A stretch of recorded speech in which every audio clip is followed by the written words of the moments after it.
¿Existen seres incorpóreos que parasitan nuestra mente? Entes con una conciencia independiente a la nuestra, pero que influyen en nuestros pensamientos, provocan enfermedades y causan desgracias en nuestra vida personal. Pues lo creas o no, hay múltiples escuelas religiosas, filosóficas y hasta corrientes científicas que lo aseguran. A lo largo de la historia, se les han adjudicado nombres como demonios, sombras o tulpas, y se alojan en nuestra psique para controlarnos. ¿Tú estás seguro que en este momento no estás siendo controlado por una de estas entidades ajenas a tu propia mente? Vamos a contarte todo acerca del tema aquí en...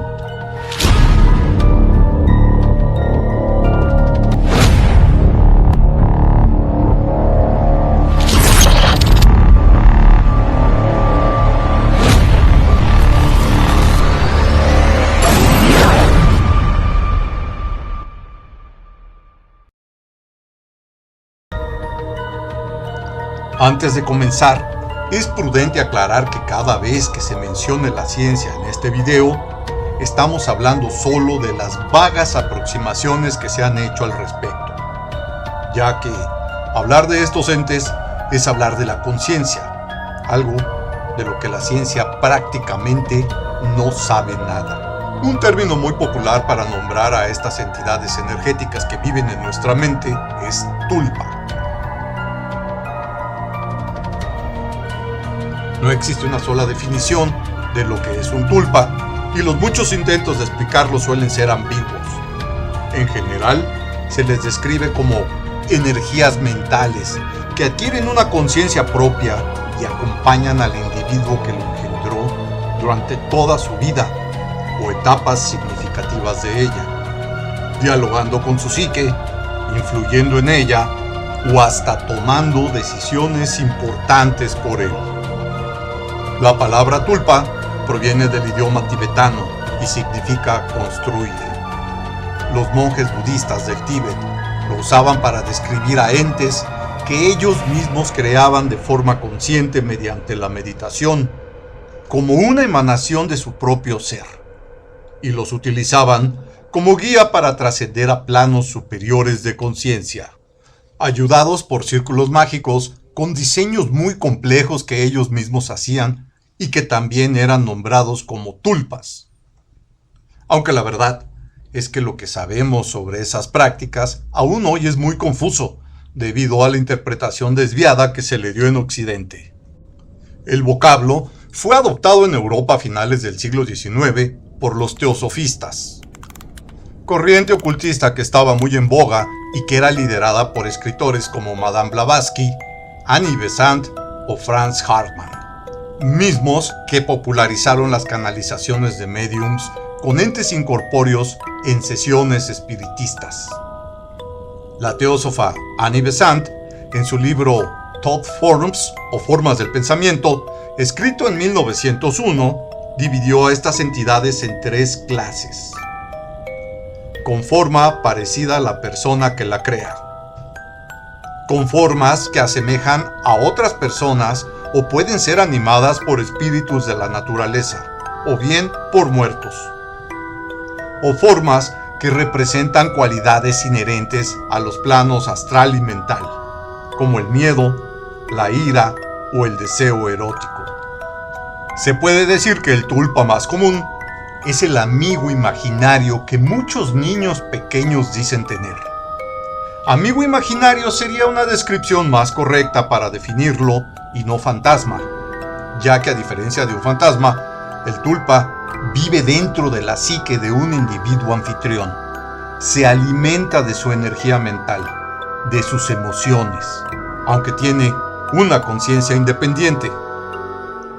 Hoy en día, incluso existen en redes sociales como Facebook, WhatsApp o Discord, grupos que se hacen llamar tulpamantes, donde se dan consejos para crear tulpas con todo tipo de fines, desde crear un negocio exitoso, para conseguir el amor de la persona deseada, para materializar la venganza contra algún enemigo e incluso Hay usuarios de estos grupos que afirman haber creado tulpas para cometer con ellos actos eróticos. Aunque estos tulpamantes ya no usan círculos tibetanos para enfocar su mente y crear a sus tulpas. Ellos aprovechan las ventajas que ofrece actualmente la inteligencia artificial y la realidad virtual para la creación de sus entidades.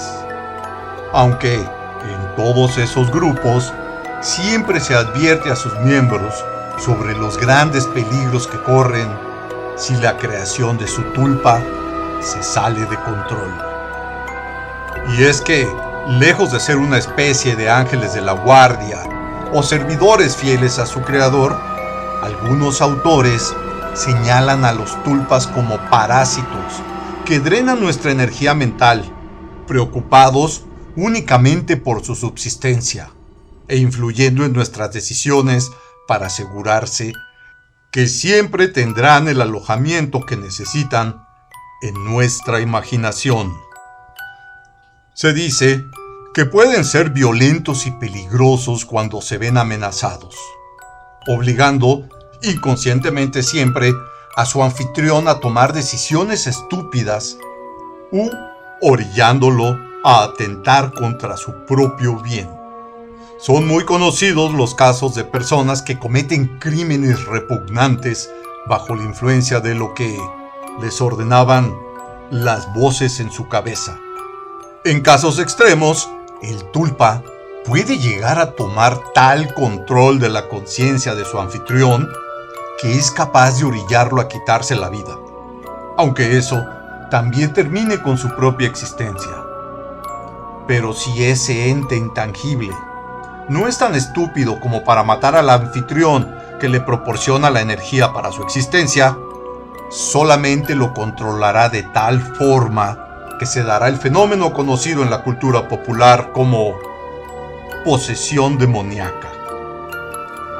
En casos así, el ente puede expresar su individualidad al grado de ser capaz de hablar en idiomas que el anfitrión no conoce y saber cosas que le serían imposibles saber al propietario del cuerpo, e incluso efectuar actos físicos que parecieran desafiar las leyes que conocemos de la física. Pero, ¿qué dice la ciencia acerca de esto? Bueno, la mejor aproximación científica que tenemos es la del prestigioso psicólogo e investigador suizo Carl Gustav Jung. A pesar de las connotaciones esotéricas del tema, él no dudó en analizarlo e incorporar esos entes a su teoría de la psique humana con el nombre de la sombra.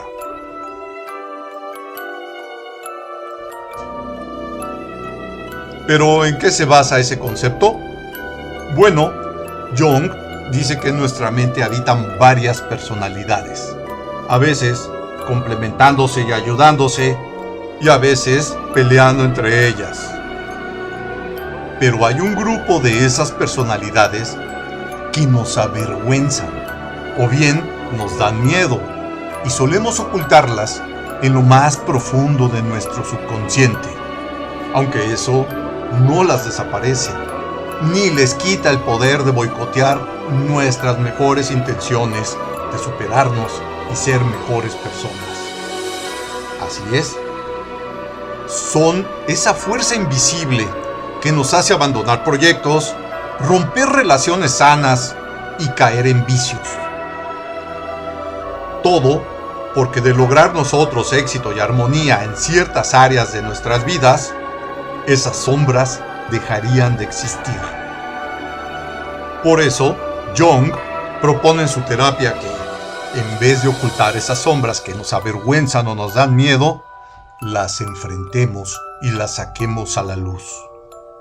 Para ello, recomienda que primero identifiquemos a esos entes sombra, ya que, aunque son parte de nosotros mismos, se mantienen ocultos.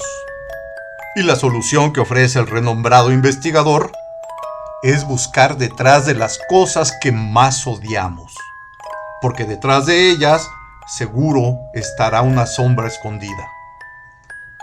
Por ejemplo, si odiamos a alguien que es envidioso, es porque muy probablemente tenemos un ser oculto dentro de nosotros mismos lleno de envidia. Y la única forma de deshacerse de él es sacarlo de las sombras de nuestra mente, reconocerlo y enfrentarlo a la luz de nuestra razón. Pareciera que las leyendas de los vampiros son las más adecuadas para descubrir a los seres sombra de la teoría de Carl Gustav Jung.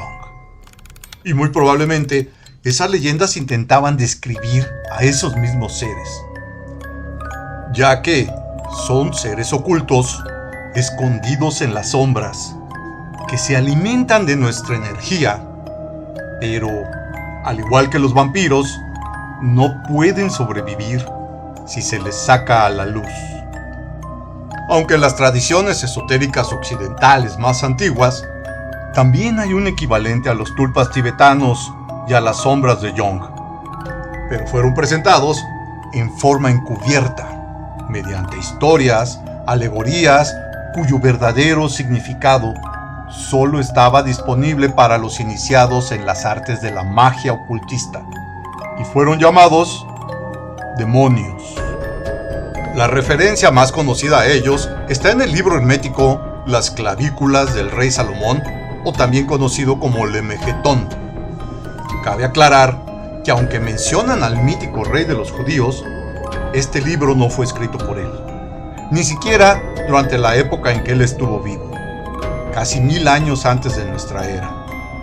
Lo más probable es que se haya escrito en el siglo XV durante el Renacimiento en Italia, y es un ejemplo de la magia hermética de esa época. Este misterioso grimorio o libro hermético se divide en varias secciones, pero la más conocida es la Ars Goetia, o, traducido al español, el arte de la brujería. Allí se describe cómo el mítico rey Salomón logró encerrar a 72 demonios que tenía bajo su total control, lo que le daba un poder incomprensible para simples humanos como nosotros.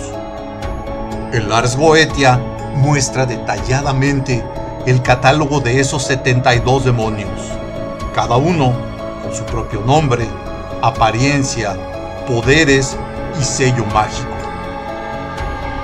Los verdaderos iniciados en magia, capaces de entender las alegorías y claves ocultas utilizadas en el libro, saben que cuando se menciona demonios, en realidad se está hablando de entes con personalidad propia que habitan dentro de la mente humana y que de alguna u otra forma nos controlan.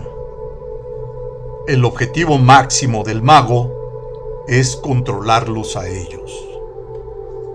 Al igual que los tulpas y las sombras, estos demonios tienen nombre propio, personalidad, apariencia, poderes y debilidades particulares. Dominar a uno de ellos representa adquirir su poder particular. Por ejemplo, el primer demonio de la lista es Baal, una misteriosa entidad con 3 cabezas, una de sapo, otra de hombre que usa una corona y otra de gato. Habla con una voz ronca y su torso lomudo termina en patas de araña. Claro que su apariencia suena aterradora, pero en realidad es una alegoría que intenta comunicarnos su naturaleza mediante esos símbolos. Se dice que al mago que logra invocarlo, Baal le concede el poder de hacerse invisible y le dota con una inteligencia sobrehumana. Otro de esos demonios es Orobas, conocido como un poderoso gran príncipe del infierno que tiene 20 legiones de demonios a su servicio. Su apariencia es la de un caballo con torso humano que se puede transformar completamente en hombre. Se menciona que el mago que lo logre dominar obtendrá de él respuestas certeras sobre el pasado, el presente y el futuro, sobre la divinidad y la creación del mundo. También le ayuda a recibir honores y favores de sus amigos y sus enemigos. La Ars Goetia proporciona instrucciones precisas sobre cómo invocar a estos demonios, los sacrificios necesarios y las precauciones que se deben tomar. Y si algún mago logra llevar este arte al extremo y dominar a los 72 demonios, se convertirá en un hechicero superior, cercano a un semidios, para el que ya no habrá limitaciones terrenales. Así, este tratado de magia no está lejos de la psicología, aunque a diferencia de la psicología tradicional, la magia salomónica no busca solo lograr un equilibrio en la salud mental del individuo. Busca llevar al practicante a un nivel de conciencia sobrehumana, al controlar todos esos seres internos que viven en nuestra psique. Todas estas son meras aproximaciones a esos misteriosos entes que habitan en nuestros pensamientos, pero nos hacen suponer que tarde o temprano la ciencia se verá obligada a intentar explicarlos, aunque ello implique derrumbar la percepción que tenemos los humanos sobre nuestra conciencia y nuestro propio albedrío. En próximos videos analizaremos de forma más precisa y por separado cada uno de estos entes mentales. Menciona en la caja de comentarios con cuál quisieras que comenzáramos: los tulpas tibetanos, las sombras junguianas o los demonios salomónicos. Y si quieres que abordemos otro tema de tu interés, solo háznoslo saber. También te invito a que no lo pienses más y te suscribas para que no te pierdas ninguno de nuestros próximos contenidos. Y si este video te fue de utilidad, por favor dale like y comparte con quien crees que le pueda interesar. En la descripción del video te dejo enlaces para que investigues más al respecto y formes tu propia opinión. Y recuerda que tenemos una cita próximamente aquí en